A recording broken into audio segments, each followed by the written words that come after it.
Boa noite a todos. Boa noite.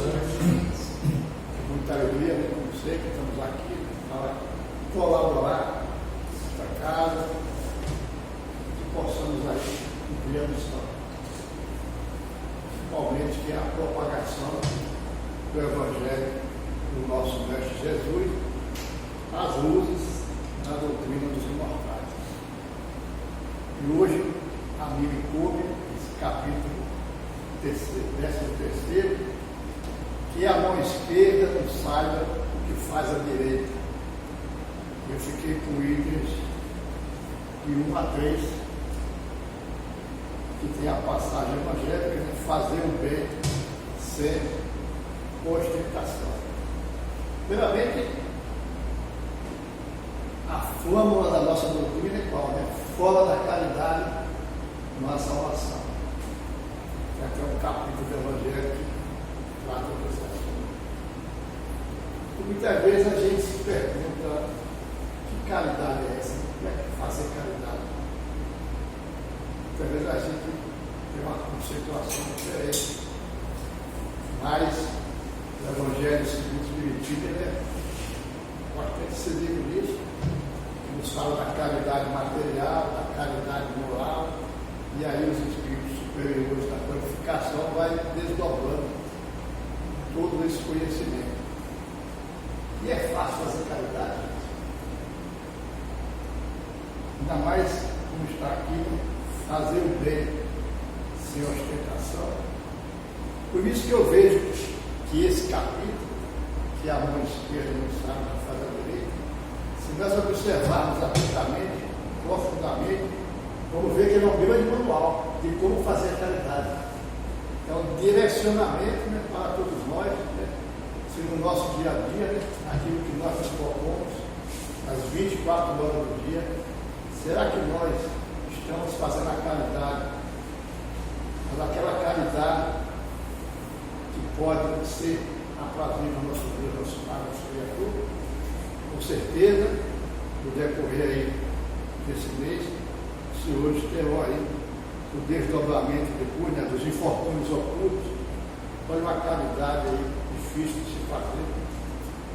Aí o mestre nos traz o óbolo da viúva, depois convidar os pobres estropiados, e vem as instruções dos Espíritos, que aí traz bastante informações sobre a caridade material e a caridade moral, e depois vem nos falando da beneficência, e aí chega até a piedade. Interessante as instruções dos Espíritos em relação à piedade, como praticar a caridade e piedade, que ainda é muito difícil para todos nós. E depois nos fala dos órfãos.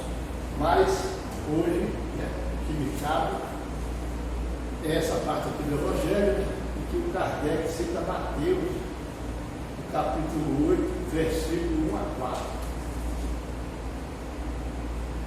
Guardai-vos, não façais as vossas boas obras diante dos homens, com o fim de serem vistos por eles.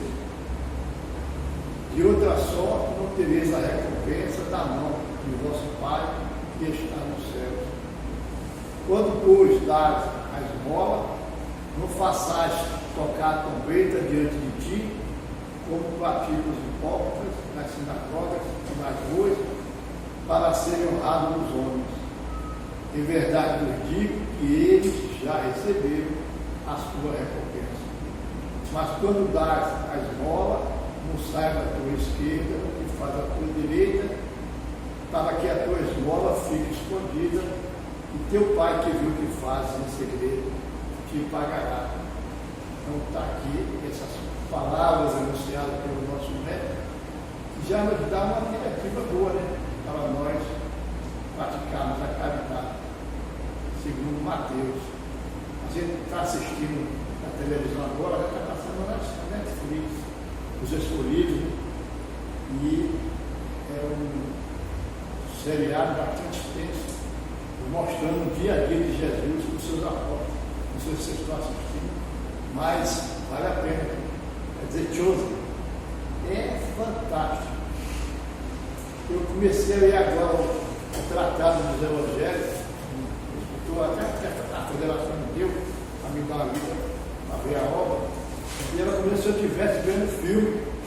Porque no filme vem detalhes que nós não conhecemos, né, da vida dos apóstolos. É interessantíssimo, né, o dia a dia dele, e naquela época, naquele contexto. Então fica aí o convite, não estou fazendo propaganda de filme nenhum, mas é a vida de Jesus, né, do seu apostolado, né, do seu messianato, ele passou aqui entre nós, e até agora eu não vi assim nada destoante. É claro que são versões, né, dos irmãos, de várias teologias, mas que o autor soube muito bem colocar. Então veja que o mestre aqui já não sabe, né, quando a gente for fazer alguma boa ação, né, procurar realmente não querer ser aplaudido. Então veja que esse não aplauso, né, muitas vezes nós, né, dada ainda a nossa inferioridade moral, né, ainda num planeta que podemos dizer já regenerado, como diz os Espíritos, né, de Valdo, né, já estamos no primeiro segundo de um mundo regenerado. Então, nós temos que realmente fazer essa caridade de coração, né, como se fosse uma virtude. A pessoa virtuosa, ela não precisa mostrar suas virtudes. Ela aparece no ar, não precisa estar demonstrando. Mas, infelizmente, dada ainda a nossa inferioridade, a gente, lá no fundo, nosso ego gosta de ser massageado, né? Gosta de receber o agradecimento, gosta de ser visto. E tem aquele, não é para ser visto, não, mas ele sempre, né? Mas faz parte desse processo nosso de evolução. Vamos ter certeza que à medida que a gente vai estudando o Evangelho, a gente vai vendo aqui as instruções, nós um dia vamos chegar, como diz aqui, né, nessa grande superioridade moral. Porque se a gente renuncia às coisas mudando o bom, a gente cresce, né, nas coisas que são de Deus.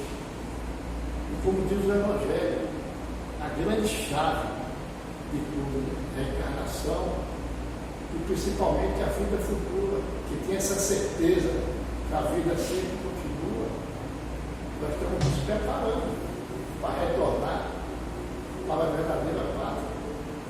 É claro que não estamos aqui encarnados, com concessão divina, para a nossa evolução, para o nosso aperfeiçoamento, necessitamos dos meios materiais, e cada um de nós é colocado onde é necessário para a sua evolução.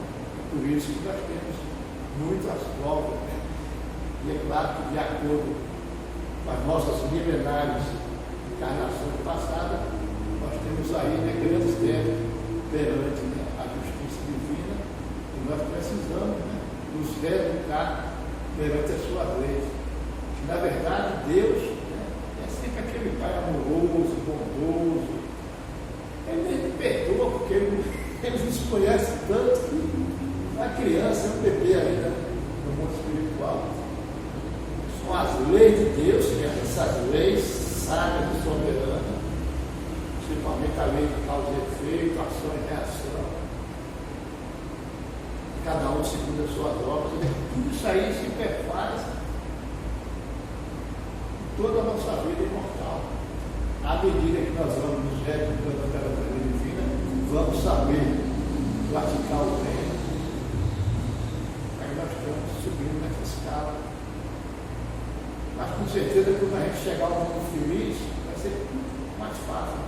Comunicação direta com o plano espiritual, com a leitura histórica. Não mais necessitaremos, não teremos tantas misérias. Então veja que uma caridade vai mudar. O que vai valer realmente é a superioridade moral. Porque quando todos os bens, né, forem realmente repartidos, se egoísmo, se orgulho, se as vaidades da vida, vai ter para todo mundo. Mas nós vamos chegar lá, porque a direção é do nosso Mestre Jesus. Então, a grande missão aqui é essa: fazer o bem sem ostentação, sem querer nenhuma recompensa. Porque você teve um pensamento, até falar assim, eu vou fazer isso aí, porque senão a gente vai ser lá no mundo espiritual depois. Já está errando.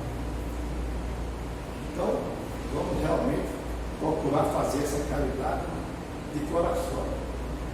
E pensando no Mestre Jesus, como era a caridade de Jesus para conosco? Você vê, nosso governador espiritual encarnou aqui na terra, ele pessoalmente veio viver conosco, nos conhecia profundamente a todos nós, e ele fazia conosco, como diz aqui, né? Caridade misericordiosa. Eu vejo aqui, misericórdia quer dizer o quê? É miserere do corpo. Miserere é compaixão de coração que corre, né? Misericórdia. Você veja, quando você tem um coração compadecido para com o seu irmão, você está fazendo um ato de misericórdia. E a caridade do nosso Mestre Jesus, até hoje de todos nós, né? É muita misericórdia, e mais ainda, do nosso Pai Celestial. Mas o que eu queria trazer hoje de diferente, que muitas vezes a gente passa batido, essa outra parte do Evangelho, do capítulo 8, itens 1 a 4. E depois que Jesus desceu do monte, foi muita a gente do povo que o seguiu. E eis que vindo o leproso, o adorava dizendo: se tu queres, Senhor, bem podes limpar. E Jesus, estendendo a mão, tocou dizendo: pois eu quero, fica limpo. E logo ficou limpo toda a sua lepra, e então lhe disse Jesus: vê, não digas a alguém, mas vai, mostra-te ao sacerdote e faz a oferta que ordenou Moisés para lhe servir de testemunho a ele. É que naquele tempo, quando a pessoa adquiriu uma certa doença, ele já ia por livro dos mortos. Os leprosos afastados, eles tinham que sair do convívio social, e avalvar dos leprosos. Então, por isso, quando ele ficou curado, Jesus falou para ele silenciar, mas que fosse lá para poder o nome dele votar para o livro dos livros. Veja como eram os judeus naquela época. Então, veja que Jesus, que mais ele praticou, porque essa caridade moral. Diz os estudos que o mestre, eles fazem um cálculo naquela época, durante o seu pensionato de 3 anos, ele curou mais de 3 milhões de pessoas, só se curava. E realmente, quando ele passava, você pode ver todo o evangelho, o pessoal queria ficar na sombra dele, queria tocar nas vestes dele, e é claro, a gente sabe que é o Espírito Cristo, né? O ser de luz, que estava no seu mencionário, curava todo mundo, entendia todos, mas ele nunca resolveu o problema de ninguém. Ele sempre nos incentivava a gente procurar, né? Onde nós tínhamos que melhorar, principalmente na área mental, na área psicológica, porque não adianta curar o corpo se o espírito, que é de onde procede todas as energias, que vai repercutir no psicossoma, se ele não se transformar, vai voltar a ficar doente de novo. E é por isso que o médico ele curava.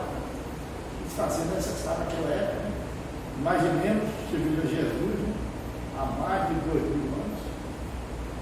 Se hoje ainda temos tantos doentes, né, tantos necessitados, imaginemos no Oriente Médio naquela época, onde só imperava a violência, né? Os homens, as mulheres, as crianças, era igual de matar. O dono podia desfazer a hora que quisesse. Jesus veio, ele levantou a igualdade da mulher, levantou a todos e nos trouxe essa esperança, sempre nos mostrando esse reino dos céus, porque nós sabemos que o reino dos céus é onde está a nossa paz interior, né? É onde nós nos sentimos bem, em qualquer lugar do universo. Se a sua consciência estiver tranquila, a sua consciência do corpo, principalmente na outra dimensão, aí é o verdadeiro reino do céu, não é um lugar fixo. É claro que determinadas colônias, determinadas classes espirituais, as pessoas com pensamento, com sintonia, com afinidade, eles se reúnem, né, para congregar também mundo espiritual, e é por isso que nós temos aí, né, as diversas cidades que nós conhecemos.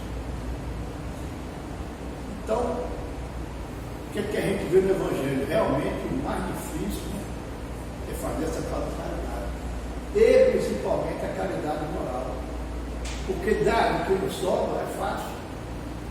Agora, estender a mão, saber ouvir, entender a diversidade das coisas, das pessoas diferentes. Não é porque ele pensa diferente de mim que ele é meu inimigo, não. Ele pode pensar diferente.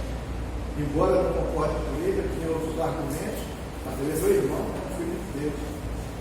Então veja que aí são as virtudes que o Evangelho vai nos mostrando, a tolerância. O Evangelho sempre fala, né, que todos nós, é normal termos desafios, mas muitas vezes nós criamos muito pela nossa intolerância, pela falta de indulgência para as faltas alheias. Aí veja que o Evangelho vai se encaixando em tudo, né? Ela tem uma trave no olho, mas não vê. Vê o cisco do olho do irmão, mas não vê a trave que está no olho dele. E nós somos muito complacentes com os nossos defeitos, com as nossas falhas, com os nossos equívocos. É aquela defesa normal do Espírito, enquanto está aqui encarnado, porque quando chega no mundo espiritual, não tem mais nada com ele. O que a pessoa é, o que ela vai transparecer ali, e mais a sua consciência de todos os atos que foram praticados. E mais a sua individualidade tem que estar toda ativada, o seu espírito mortal. Então veja que realmente, fora da caridade não há salvação. Por quê? É praticando a caridade que a gente vai aparando o quê? O nosso orgulho, o egoísmo. Esse amor em ação. Nós vamos nos melhorando. E é claro que tudo isso sendo feito porque sem ostentação, sem querer aparecer. Então, é a grande caminhada para todos nós, aprender, né, a servir ao próximo, a realmente trabalhar, a cooperar do bem. Então nós temos que saber o que é que nós fazemos com nossas mãos. Como é que nós estamos operando no nosso dia a dia? Será que as nossas mãos estão edificando? Será que nossas mãos estão ajudando, principalmente o nosso próximo? Ou está sendo destinta para todo mundo? E sabemos que o nosso corpo é uma dádiva de Deus, criada aí há milhões de anos, para que o nosso espírito possa habitar e nós possamos aí nos aperfeiçoar. É por isso que eu trouxe hoje uma mensagem do livro Palavra de Vida Eterna, que faz parte daquela coleção Fonte Viva. E o Emmanuel aqui nos traz, reparemos nossas mãos. Veja que lições bacanas, conjugando aqui com o Evangelho. E ele cita Mateus, esse capítulo 8, e somente o item 3, que Jesus, estendendo a mão, tocou dizendo, quero ser livre. Aí, automaticamente, com aquele toque do mestre, né, todas as estruturas celulares do irmão ganharam vida e ele se recompôs, né, com o poder magnético, né, do nosso mestre Jesus, que com certeza tinha uma pleia ali de espíritos bastante evoluídos, né, auxiliando o nosso mestre. E ele fala, meditemos na grandeza e na sublimidade das mãos, que se estendem para o bem. Mãos que aram a terra. É por isso que em outra missão o Emmanuel nos fala. Nós temos médios, agricultores, são médios, que estão produzindo, né, estão fornecendo comida para nós. Estão ali trabalhando na terra, preparando a colheita. Mãos que constroem lares e escolas, cidades e nações, né? Nossos espíritos construtores. Mãos que escrevem, amando em louvor do conhecimento.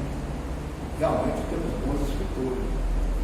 Mãos que cuidam da medicina, que plasmam a riqueza da ciência e da indústria, que asseguram o reconforto e o progresso. Todas elas se abrem generosas na direção do infinito, gerando aperfeiçoamento e tranquilidade, reconhecimento e alegria, conjugando-se abnegadas para a extensão das bênçãos, da sabedoria e de amor da obra de Deus.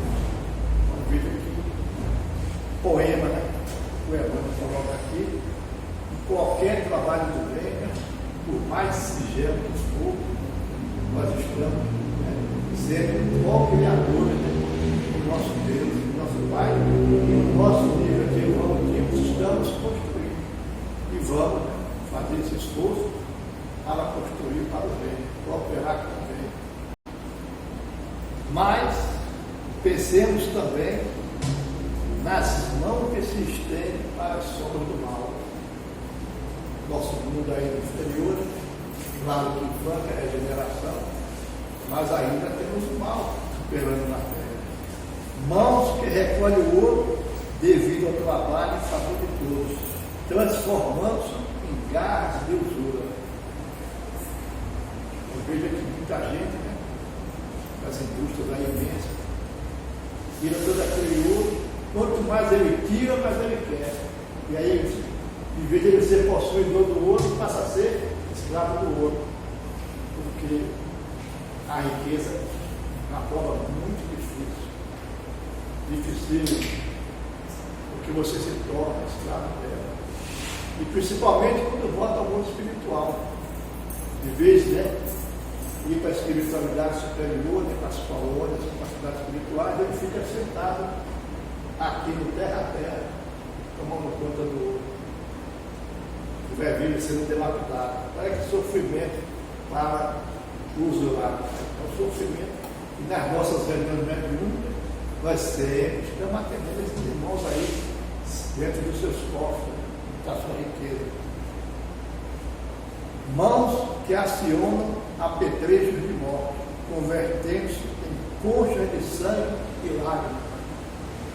Temos aí duas guerras, né, ocorrendo, né, conflitos internos, de irmãos, pelo poder, pelo dinheiro, pelo orgulho de raça, fazendo fratricídio contra o outro. Bastante difícil. Veja que aqueles irmãos que jogavam aquelas duas bombas em Hiroshima e Nagasaki, o Flamengo de Miranda chama Novenas de Carvalho no meio do mal, médio da dignidade, ele faz referência que ela foi uma cidade mártir, né? Acabar a Segunda Guerra Mundial, eles tiveram que sofrer todo aquele dano de uma vez só. E os irmãos que jogaram aquela bomba lá, depois nunca mais foram os mesmos, porque a consciência pesa. Mãos que se agitam na mímica estudada de quantos abusam da multidão para conduzi-la à indisciplina em proveito próprio. Temos aí a nossa internet, né? Tem esses grandes shows aí que a gente vê de irmão, vou lá para a cidade inferior, aprende tudo aquilo, depois vem colocar aqui no mundo material. Veja as grandes dívidas que eles estão assumindo perante a própria consciência, e a consciência é cósmica. Mãos que ferem, mãos que coagulam o fel da calúnia, em forma de letras que amaldiçoam, que envenenam e que cultuam a inércia. Todas elas se cerram sobre si mesmas em círculos de aflição e remorso, pelos quais se aprisionam as trevas do sofrimento. Como falou nosso mestre, né? Cada um segundo a sua obra. Todos esses círculos de aflição e sofrimento vai girar em torno desse espírito, né? E vai ser necessário aí várias reencarnações para esses irmãos aí se reeducarem perante as leis divinas. Reparemos assim a que forças da vida estendemos nossas mãos. Jesus, o Mestre Divino, passou no mundo estendendo-as no auxílio de todos, ensinando e ajudando, cirando e afagando, aliviando corpos enfermos e levantando almas caídas. E para mostrarmos o supremo valor das mãos consagradas ao bem constante, preferiu morrer na cruz, de mãos estendidas, como que descerrando o coração pleno de amor à humanidade inteira. Eu falei aqui ajudando, curando e afagando. Está gravando ali, você pode entender. Então veja que realmente o nosso modelo divino que nos mostra o verdadeiro caminho para a felicidade são os ensinamentos do nosso Mestre Jesus, que ele muito bem nos exemplificou. Ele podia muito ter mandado milhares de espíritos iluminados para nos ensinar isso aí. como mandou antes da vida dele. Mas ele, como Espírito Cristo, achou melhor encarnar aqui no planeta, que ele ajudou a criar, que ele é co-criador, e veio nos ensinar. E estamos aí há mais de 2 mil anos, tentando aprender com o nosso mestre. E é claro que o Espiritismo é a terceira revelação, que o viver tirar esse véu, tirar qualquer dúvida que pare sobre a humanidade, nos mostrando qual o verdadeiro sentido da nossa existência. Veja que a nossa doutrina, com seus princípios basilares, nos dá todas as respostas. Quem sou eu? Por que estou aqui? Para onde eu vou? E a nossa doutrina, através da reencarnação, através do nosso Deus, da mortalidade do Espírito, pluralidade dos mundos habitados, comunicabilidade dos Espíritos, tudo isso nos leva à certeza desses porquês. Nós não temos mais dúvida, nós não cremos, nós sabemos.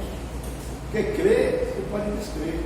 A coisa que você sabe, não tem mais jeito. Você sabe, eu sei. Se errar, aí está fazendo a sua própria escolha, mas você está sabendo qual é a verdade, qual é o caminho que temos que percorrer, né, para encontrarmos a verdadeira vida, a nossa verdadeira felicidade. Com certeza, a doutrina dos imortais nos mostra qual é esse caminho. E esse caminho é aquele que o Mestre Jesus nos ensinou e nos ensina. E ele nos mostrou a grande verdade. Deus é Pai, o Criador. Todos. Essa é a liberdade para todos nós. Não mais aquele Deus negativo, Deus que está sempre cobrando. Simplesmente é um Pai amoroso. E que sempre vai nos dar uma oportunidade para que nós possamos nos recompor perante a sua justiça divina. Que o nosso Pai é todo misericórdia, mas a sua justiça é cega. Ela trata todos igualmente. Então, não tem privilégio na criação. Todos temos o mesmo ponto de partida, o mesmo ponto para chegar. Um dia todos seremos espíritos puros, porque temos toda a eternidade. Eu, quando eu converso com os irmãos, né, na cidade, eu sempre falo isso para eles. Irmão, os caras estão vendo isso. Vai sofrer até quando? Vai passar uma eternidade sofrendo. Por que não mudar hoje? Você está vendo o caminho? Vamos fazer a mudança necessária. Mas a gente tem que respeitar o livre-arbítrio de todos. Mas é bom que a gente leve esses irmãos à reflexão, que a gente possa ter isso. É despertar.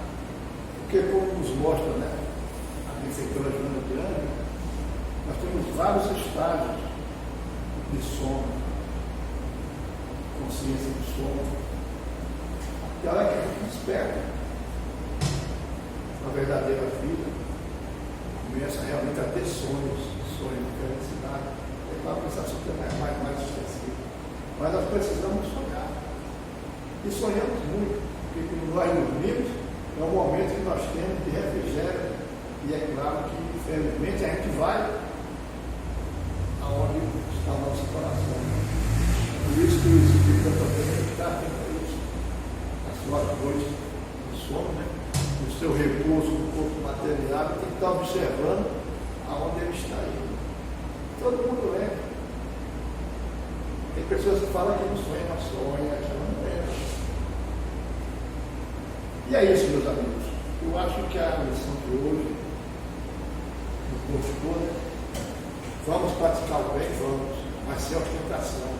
Sem humilhar o beneficiário. Procurar, como diz aqui, todos os meios, né, para que ele não se sinta diminuído. Que muitas vezes a gente dá alguma coisa, mas sempre faz uma advertência. É claro que temos que tomar cuidado, né? Com a medicância profissional, tem pessoas que não querem nada.